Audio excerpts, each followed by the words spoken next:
सोलापूर आणि धाराशिव जिल्ह्यामध्ये झालेल्या मुसळधार पावसामुळे आणि अतिवृष्टीमुळे सीना नदीला तुफान पाणी आहे आणि या अतिवृष्टी सदृश्य पाण्यामुळे सीना नदीला 2 लाख क्युसेक पेक्षा जास्त पाण्याचा विसर्ग झाला आहे आणि त्यामुळे सोलापूर पुणे हा राष्ट्रीय मार्ग जो आहे त्या महामार्गावरची वाहतूक देखील आता प्रभावित झाल्याचं चित्र आपल्याला पाहायला मिळते। मी सध्या सोलापुरातल्या लांबोटी या ठिकाणी आहे। लांबोटीवरचा जो पूल आहे त्या पुलावरनं एका बाजूची जी वाहतूक आहे अर्थात पुण्यावरून सोलापूरच्या दिशेने जी वाहतूक आहे ती आता प्रशासनानं बंद केलेली आहे। तर NHAIचे जे अधिकारी आहेत तांत्रिक अधिकाऱ्यांनी या सगळ्या महामार्गाची पाहणी केली, ब्रिजची पाहणी केल्यानंतर अधिकाऱ्यांनी असा अहवाल दिलेला आहे प्रशासनाला की एका बाजूची वाहतूक जी आहे ती आता तात्काळ बंद करणं गरजेचे आहे। मोठे व्हेकल जे आहेत ते याच मार्गावरनं प्रवास करत असतात, जर पुलाला पाणी जर वाढलं तर धोका होऊ शकतो। त्यामुळे प्रशासनानं NHAIने जो अहवाल दिला त्यानंतर आता प्रशासनानं एका बाजूची वाहतूक जी आहे ती पूर्णपणे बंद केली आणि दुसऱ्या एकाच बाजूनं आता वाहतूक जी ती सुरू करण्यात आली आहे।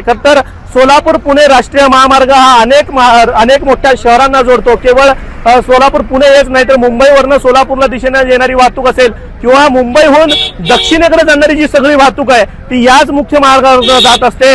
हैदराबादच्या दिशेने असेल किंवा दक्षिणकडे जाणारी जी सगळी राज्य आणि शहरं आहेत त्याकडे या महामार्गाचा वापर होत असतो आणि सध्या हा महामार्ग जो आहे तो प्रभावित या महामार्गाची वाहतूक आपल्याला पाहायला मिळते। दुसऱ्या बाजूला माझ्या या साईडला सीना नदी आपण या ठिकाणी बघताय। खर तर डाव्या बाजूनं उजव्या हाताकडे माझ्या ही सीना नदी प्रवाही होत असताना आपल्याला दिसते। आता जो पाण्याचा प्रवाह आहे तो मोठ्या प्रमाणात आहे। मी जसं म्हणालो सीना कोलेगाव असेल, चांदणी असेल, खासापुरी असेल या सगळ्या प्रकल्पांमधनं 2 लाख क्युसेक पेक्षा जास्त विसर्ग सीना नदीमध्ये करण्यात येतोय। त्यामुळे प्रचंड वेग सध्या पाण्याचा दिसतोय आणि वाहतूक जी आहे आता सोलापूर पुणे राष्ट्रीय महामार्गाची प्रभावित झाल्याचं चित्र आपल्याला पाहायला मिळतंय। आफताब शेख, ABP माझा, सोलापूर। ABP माझा, उघडा डोळे बघा नीट।